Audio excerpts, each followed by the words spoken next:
وإذ قلنا للملائكة اسجدوا لآدم فسجدوا إلا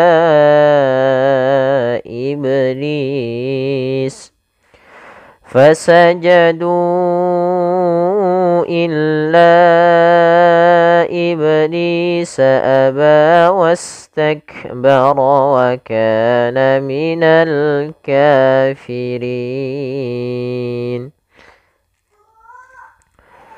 Pada lafal wa idz qulna, hati-hati di dalam melafalkan huruf zal, jangan sampai mengganti huruf zai. Kesalahan yang sering terjadi adalah menggantinya dengan huruf zai dengan membunyikan wa iz. Padahal di sini huruf zal. Bagaimana melafalkan huruf zal yang baik? Yaitu ujung lidah kita harus kita tempelkan dengan gigi seri atas kita. Wa iz.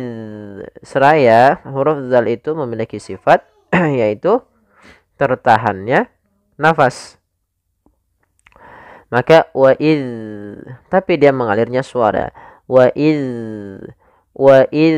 qulna.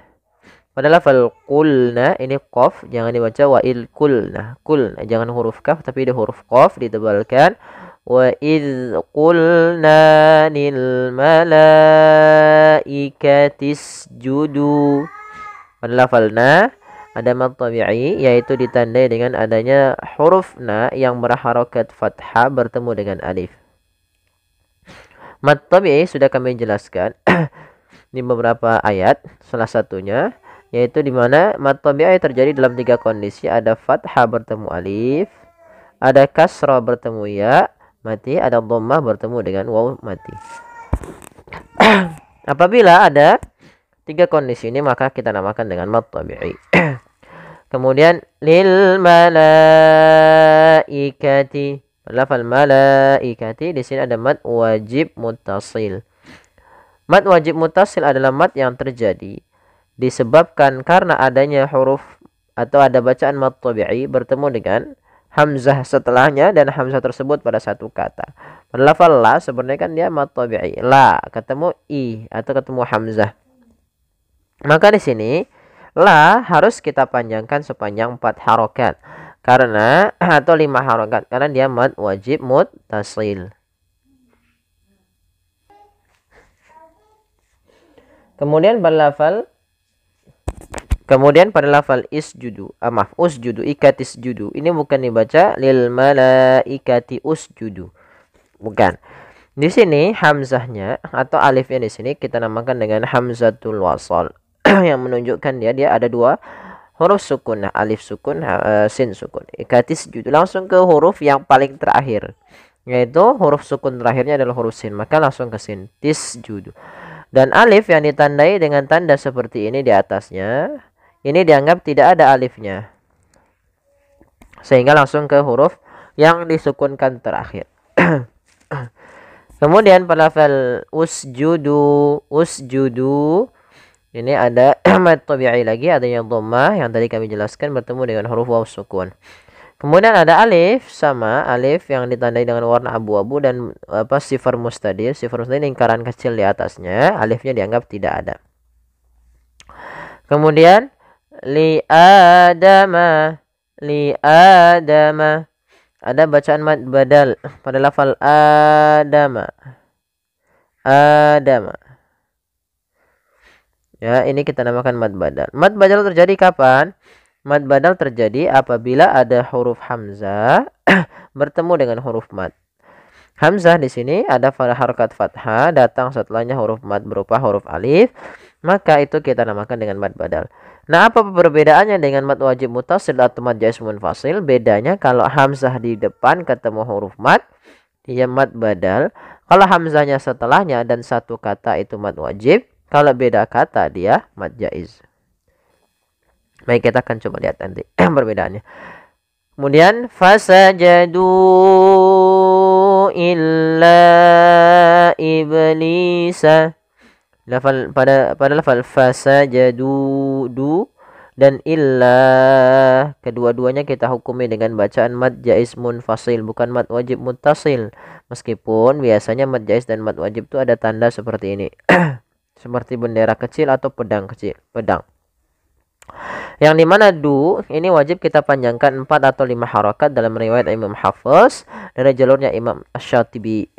Jadi dia nya nggak boleh kurang dari 4. Fasajadu illa misalkan. Nah, ini berarti kurang, maka dia kurang tepat. Harusnya 4 harokat. Fasajadu illa iblis. Kemudian alif tadi yang kami tandai dengan warna abu-abu tidak dianggap, maka ini tidak dianggap ada alifnya. Maka fasajadu illa iblis, lanya sama, ada mad tabi'i bertemu dengan hamzah pada lain kata, maka dinamakan mad jaiz munfasil, tidak boleh dikurangi kadarnya, harus 4 harokat. Kemudian berlafal iblisa. Di sini ada bacaan qalqalah pada lafal huruf ba yang disukunkan. Apabila kita mendapati dalam bacaan Al-Qur'an kita ada huruf ba yang disukunkan, maka ia kita namakan dengan bacaan qalqalah. Qalqalah yaitu artinya memantul. Berasal dari kata qalqala yuqalqilu qalqalatan, bergetar, memantul dan yang semisalnya. Nah, tapi ada beberapa kesalahan yang terjadi dalam membaca qalqalah. Salah satunya yaitu menambahkan hamzah atau dia tidak memantul. Contoh yang pertama, iblisa. Ini nambah hamzah, salah. Yang kedua, iblisa. Contoh, fasajadu illa iblisa aba. Nah, ini salah juga. Harusnya dipantulkan. Kemudian melafal aba wastakbara wa kana. Pada lafal ba ada mad tabi'i ditandai dengan alif kecil di atas huruf. Ini adanya namanya alif kecil. Ya, ada alif kecilnya maka dia dipanjangkan 2 harokat. Kemudian wastakbara wa kana pada lafal kaf sukun sama, ya, di sini ada sifat huruf kaf memiliki sifat yaitu syiddah dan hamznya. Syiddahnya harus tampakkan dulu baru hamznya, tidak bisa bersamaan. Maka aba wastak ak, mat itu apa namanya, syiddahnya dulu, tertahannya suara baru nafas, ya. Aba wastakbara wa kana. Kemudian berlafal wa kana mad tabi'i lagi, fathah bertemu alif, minal kafirin. Pada lafal al kafirin, alif lam di sini kita namakan dengan alif lam qamariyah, yang dimana alif lamnya kita tuliskan dan kita baca dengan jelas. Kafirin, ada mad tabi'i lagi. Lafal kaf. Nah, ini tanda panahnya kurang pas, harusnya ke huruf kaf. Kemudian pada lafal rin ada mad arid disukun. Ini mad yang terjadi di akhir bacaan disebabkan karena ada sukun arid, yaitu pada lafal nun yang awalnya berharokat, karena kita waqaf, dia nunnya menjadi sukun. Sebelum nun yang sukun arid ada huruf mad. Maka setiap kita mendapati dalam bacaan ada yang bentuknya seperti ini, ada huruf akhir dimatikan, sebelumnya huruf mad, baik itu alif, waw atau ya, maka itu kita namakan dengan mad arid disukun. Panjangnya berapa harokat? Panjang untuk mad arid sendiri boleh 2 harokat, boleh 4 harokat, dan boleh pula 6 harokat. Wa kana minal kafirin. Kita ngambil 4. Misalkan 2 kafirin, 2 kafirin, 6 kafirin. Ya, baik, kita coba ulang sedikit lagi. Wa iz qulna lil malaikati isjudu li adama fasajadu illa iblisa aba wastakbara wa kana minal kafirin. وَقُلْنَا يَا آدَمُ اسْكُنْ أَنْتَ وَزَوْجُكَ الْجَنَّةَ وَكُلَا مِنْهَا رَغَدًا وكلا منها رغدا حيث شئتما ولا تقربا هذه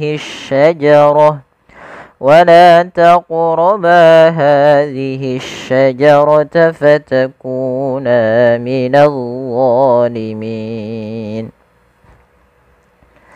Pada lafal wa qulna ya, qa salah satu huruf yang dia kita namakan dengan salah satu sifatnya adalah sifat huruf isti'ala, yang mana pangkal lidah kita harus kita angkat sehingga terdengar suara qa-nya menebal. Wa qul. Kemudian na, pada lafal na di sini ada hukum tajwid berupa mad tabi'i, ditandai dengan huruf na yang datang setelahnya huruf alif. Maka apabila ada fathah bertemu alif atau kasrah ketemu ya, dhamma bertemu waw, itu kita namakan dengan mad tabi'i. Kemudian pada lafal ya Adamu, pada lafal ya ketemu dengan huruf hamzah setelahnya. Pada dasarnya penulisan Adamu itu seperti ini. Karena di sini penulisan rosem, maka dia ya, a-nya digabungkan. Ya asalnya adalah ya Adamu. Pada lafal ya Adamu, di sini ada hukum tajwid berupa mad jaiz munfasil. Apa itu mad jaiz munfasil?